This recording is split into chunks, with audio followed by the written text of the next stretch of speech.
Really? I answer whatever I can. But, well, obviously, most importantly, you want to talk about the Detroit show Thursday. Yep, Detroit show Thursday with Romantics for Detroit. Yeah, and I know you guys came through last year with them as well, and it was a really great show, so I think it's going to be a fun one again. Yeah, I mean, we started last year in, let's see, I think it was July and August. We picked up some shows with them for both months, and it went really well. I mean, we got along really well. That's part of it. And it seemed like we were helping them fill up some of the places we're playing. So that worked out really well, that side of it. And the attitude between the bands was, I think, a major thing.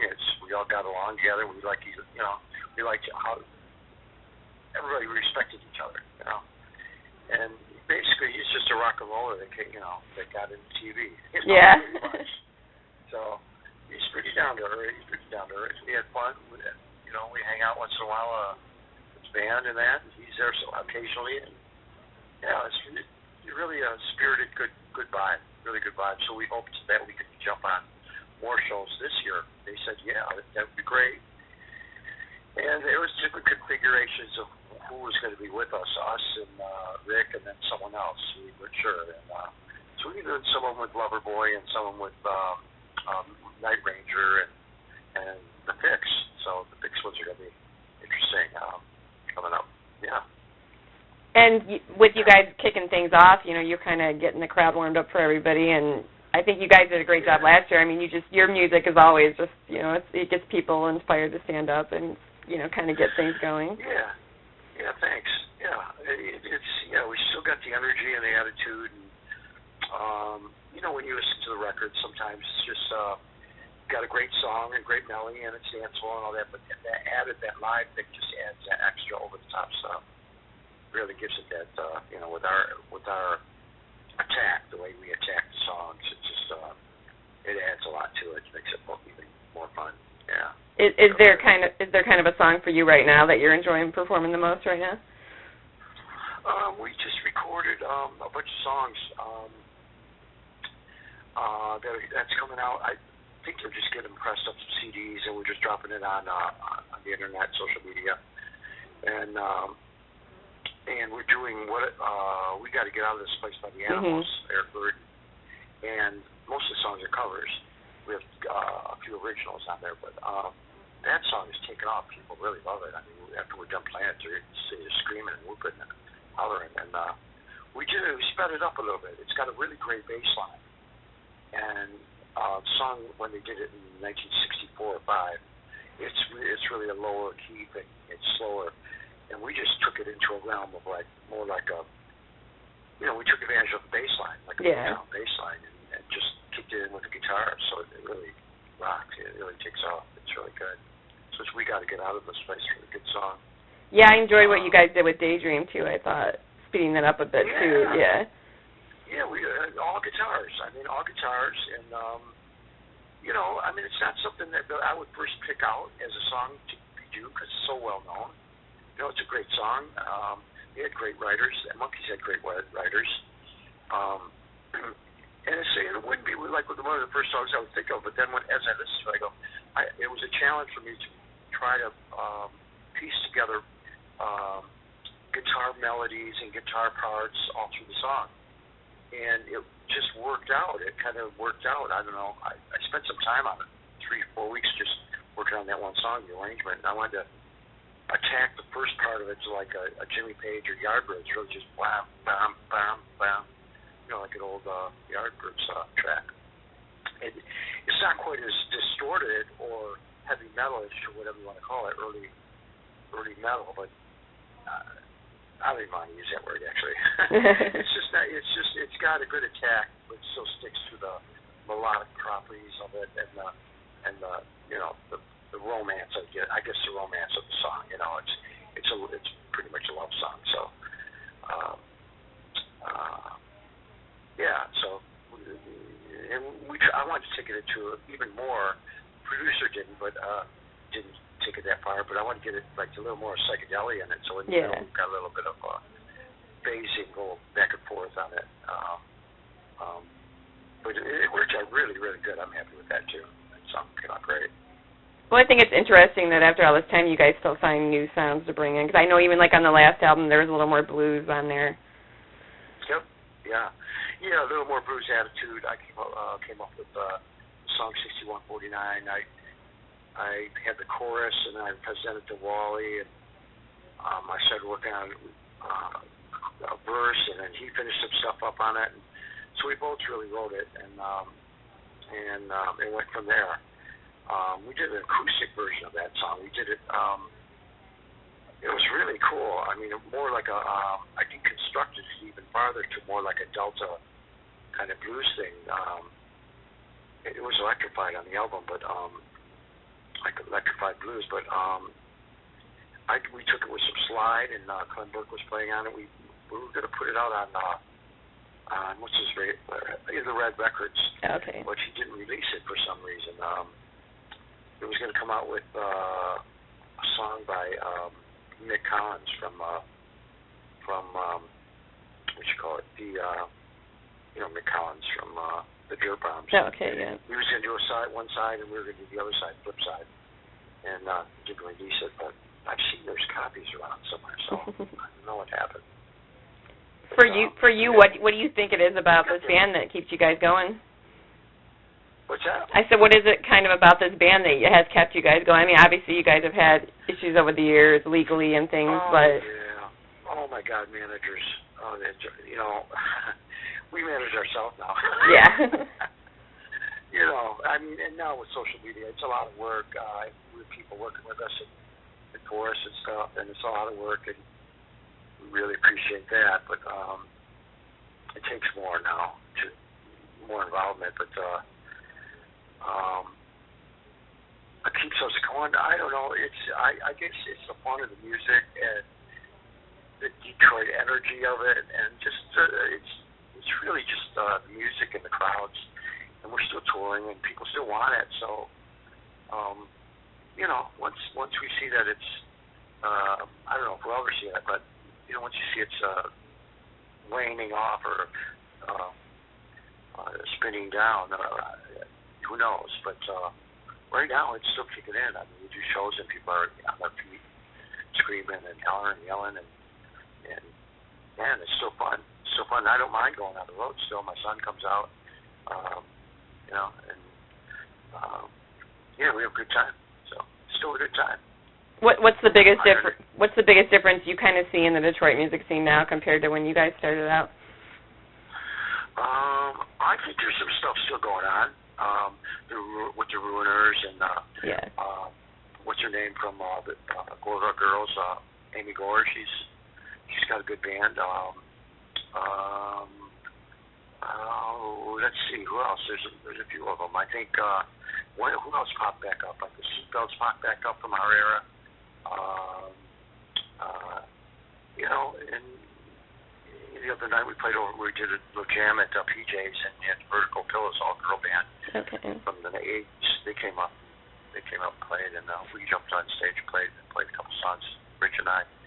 But I think there's not. Sometimes things aren't real obvious. You have to really skim the top off and look below to find out. Wow, there are some great groups around, and you can't just you're not going to find it in the newspaper. You're not going to find. It's mostly going to be getting around and out to the city and seeing some things and bouncing into people, and things happen.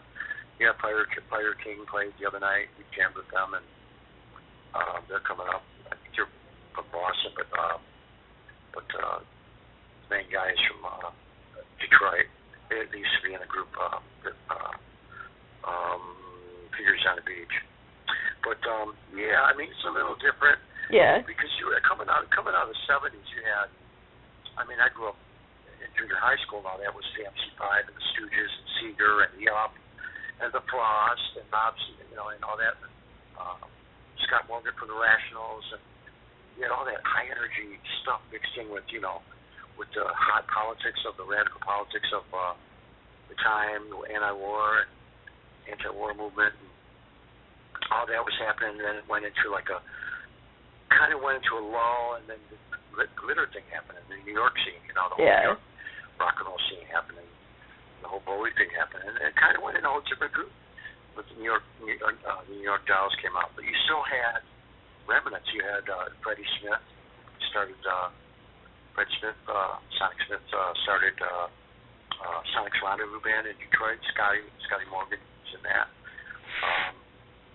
You had Destroy All Monsters came up with the Niagara, and Ron Ashton was a guitar player and bass player from the Stooges. And that's when we started. That's when we kicked our heels up, and we wanted to get back to shorter songs, less solos, guitar solos, more emphasis on energy and attitude, and maybe a look. Yeah. Start doing a bit of a look and songs that people could sing to, or at least remember. Go home after the show and remember a melody. Walk out of the pub, be able to maybe sing the melody of a song they only heard once. That's kind of the way I think of it. If someone can come out of a show and you've done a new song, they maybe your chorus is something they can remember. That's something. I mean, that takes a lot of work and inspiration to pull that off. I mean, I'll sit and watch bands, and I wonder why aren't the two other guys singing backups? Yes. Why aren't the three other guys singing backups that are still in the band? I mean, you don't have to be. Singing is all motion. You just belt it out. It's try to stand keep basically if you're doing backup.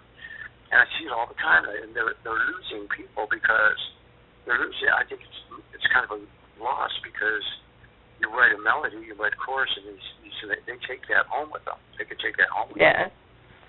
And not every song has to be that way, but it's good to have little hooks and things in songs and that's what we always strive for. First, it's the groove, the energy.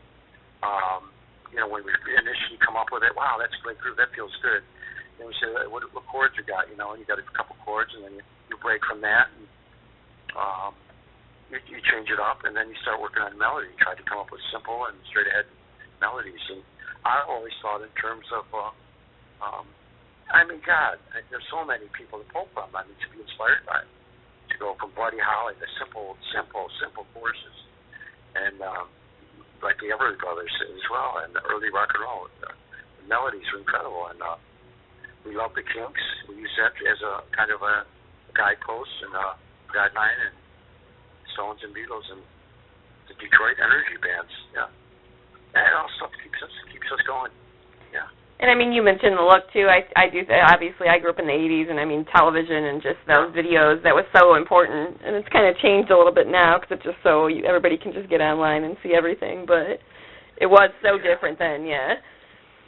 Well, a look was so unimportant coming out of the '70s.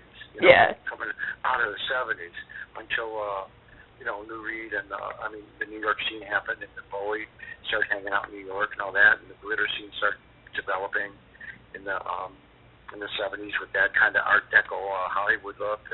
For a minute there, Rolling Stones, satin jackets and all that, but satin blazers and all that kind of stuff, and real frilly stuff. You had, over in Birmingham, you had Granny Takes a Trip, which was one of the clothes stores, and the Zipper. There's a place called the Zipper that sold. In Detroit, you had the leather jackets, the Gandalf jackets. Yeah. Tighter and a lot of zippers and that. And those started happening. So we kind of were in that groove, and everything was getting tighter and skippier, and coming out of that, let's see, we were being in Detroit, thanks very much. We were always going to the resale shops. We were always going all over town, going to what was it called? I can't remember the name, but go to the resale shops and those markets and picking up the little collar shirts and the little ties and the peg-leg pants, if you could find them. You could find it back then, but and then the pointy shoes and all that. So we'd wear that stuff, but it was like normal material in that. So you went to a club and you played three sets of your music or whatever. You played for an hour, whatever. You're sweating your ass off, and the stuff's falling apart after 5 shows. So we had to do something a little different. We started, with the New York Dolls and doing their thing at Bowie and Stooges. We figured, let's get vinyl. We started we got black vinyl, we got red vinyl, and white vinyl, and Wally's a friend of Wally's mom. She seamstress, and she sewed these pants and stuff. And we had black with white polka dot pants at one point. So this stuff that actually couldn't stand up either. I mean, it would rip. So eventually we said, well, let's check out leather. We tried leather and had to keep the leather suits made, and it kind of worked, you know. Yeah. I mean, hot as heck, but it looked good, you know. So we just attacked it. I think we may have stuck with it a little bit too long, maybe on record covers or something, but that's where we were at the time, you know. And, shows were getting bigger stages, so you had to make the look even more dramatic. You had to move around that stage more. Your hair got a little bigger and everything. So you know, it's all fun. I mean, you know, and pretty much it was because what influenced with the suit, pretty much the look, was when I went to school, the kids were wearing junior high, they would try to dress like the Temptations or something in the 70s. And so we thought of, wow, those iridescent suits, those sharkskin suits. We liked that stuff, and we just changed it over to leather. First show we did was at My Fair Lady in Detroit. We had these orange sharkskin suits. They didn't last long. But kind of looking forward, what's kind of the plan now that you guys, you know, you're going to get this new album out? Yeah. Well, we're not, you know, at this point in time, I'm not so sure it would be that cool to be wearing black leather pants. Yeah, probably not. So we still look good. We still have fun with it. And it's a little more, I don't know what you call it. It's the low key on the low. But the music and the attitude are still the same, you know. We haven't lost that. We got Brad. We got the original three guys up front. Rich, me, and Wally. Mm-hmm. And Brad Elvis from the Elvis Brothers out of Chicago. They were like a mid-'80s band, kind of a Buddy Holly rockabilly pop band. And he's an incredible drummer. Yeah. He comes out and he has a show of his own, so and it works. It works. It seems to still work. And yeah. And you know, I'm not going to question it. I'm just going to go kind of ride it. Yeah. Try to mess it up, and there's no attitude. It's easy to work with Brad on drums. He's a hilarious guy, funny too, and he's got a great attitude. Comes in all the time in a good mood, and we're not always in a good mood, but you know, I mean, try to just roll with it. Yeah. And I know you guys are doing the cruise in February again. We are. We're doing with the cruise to where does it end up? It ends up in Jamaica or something. I thought that's what it said. Yeah, I think so. Yeah. And I think it's next February. Cheap Trick somewhere on land. It goes there, and then it hits like 4 or 5 stops, and we're on one of the stops. We're on the boat, though, I think, on the cruise ship. I've never been on one. Yeah, I never have either. I hope they have life preservers. I'm not much for that swinging and swaying on a boat, but no. It'll be fun. Hey, I look at it like, hey, I'll just get on once and check it out and go with it, you know. And then finally, what's kind of your personal goal? We'll go heading into the new year. Heading into the new year, well, shoot, I have so much music stocked away. Like some country blues stuff. I have some pop stuff. I have some rock stuff. So I think I'm gonna try to put something out on the side for one.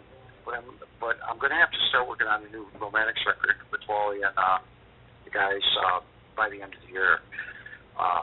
So we have something all original, you know, all original music coming out.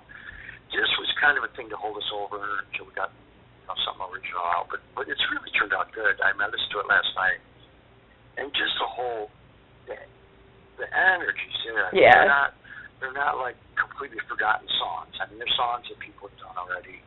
We've kind of put our touch to them. I did a lot of the guitars in my studio, it turned out really good. I didn't know what it was going to be like, but I got a guy, an engineer, who worked with me, and I really just kept thinking of MC5, Wayne Kramer guitars, Wayne Kramer, Brett Smith guitars. I wanted that attack, and you know, and sometimes you get the sound in the studio, but it doesn't get on the recording. That's happened before. And this time, I think we captured it. I captured it. I'm really happy with it, even though it's covers, which is not a bad thing. I mean, I think everybody should do that once in a while, to show how you can do justice to other people's songs. It's worked. It's worked. You got to hear. We do this one called "Make Your Own Kind of Music." It was written. I think who wrote that? It was either Mama Cass sang it. Oh, okay. Mama Cass sang it, and Bobby Sherman, I think, did it. I think it was Bobby Sherman, the old teen idol from the '60s. And it's really good. And it's just a cool, we give it like, it's a little bit of a cool romantics kind of thing. And it's really good. Make your own kind of music. It should be out in a week or so, hopefully. Oh, okay, cool. We finished all the mixing, all the mastering. We're doing the cover right now, so it's out by the time we finish the road. And it doesn't matter. We'll get it on the internet. We'll put it on vinyl, I think. Do some vinyl. We'll do, I don't think we're going to do cassette. I don't think we're going to do the 8 tracks, but we're going to do everything else. But vinyl's back, so, you know, in a big way, so. Oh, yeah, I know. And, I mean, it's like, what was it? It was like 10 years ago or something. It was like there was some maybe 1 or 2 million units of vinyl, and now it's up to like 8 million. Yeah. So that's quite good. You know, I mean, it's fun. It sounds pretty good. It sounds a lot warmer. But you can do anything with digital now, so you know, it's a good thing to have. It's like a unique. It's like a, how do you say it? It's like a little cool thing in life to have. Yeah. A record player. It's just a cool little. It's like cafes. Yes. Yeah. Cafes and coffee houses and libraries and bookstores. You know. I hear that a few bookstores are coming back, and they're refusing to have internet and any kind of like media in there. Just all like an old bookstores. You come in, and it's a space away from home. Yeah, that's pretty cool. Yeah. So that's happening again out here, but so sounds good. And then any final words for the fans that are going to be coming out to those shows? Oh, God, you know, it's coming up on an anniversary for us. I think it's going to be quite, it's like 4 decades or something. Oh, yeah. God, we want to bring it up. But you know what? We still feel good, look good, and I think, and we do the job right still. You know, it's not, even talking to people, it's not a revival. We're not trying to revive anything. We're not like trying to nostalgia or anything. It still feels like a real thing. It's not. It's like when people ask me, when's the new music coming out? So that's a hint that you're doing something right. You're not just trying to recreate something of the past. Yeah. So, you know. So we're just keeping it going. So stick with us, and we're going to do more. That's pretty much. We'll be kicking some more stuff out at you. And just thanks to everything and everybody. Awesome. Well, looking forward to the Thursday show. It's going to be hot, but, you know, what is it this summer? Every day has been, so. Well, we used to play it. We played in El Paso once when we were on a booking agency in Detroit that had Ted Nugent. And we had opened for Ted Nugent in El Paso, and it must have been almost 100 degrees when we were wearing that jacket. Yeah. And they didn't know what to think because, you know, they're still in the mind of Ted Nugent. What is this? You know, it takes a lot of guts, I guess. Yes, for sure. Thanks a lot, though. Thanks a lot. Great questions. Thank you. Well, absolutely. Like I said, I'm looking forward to the show, so.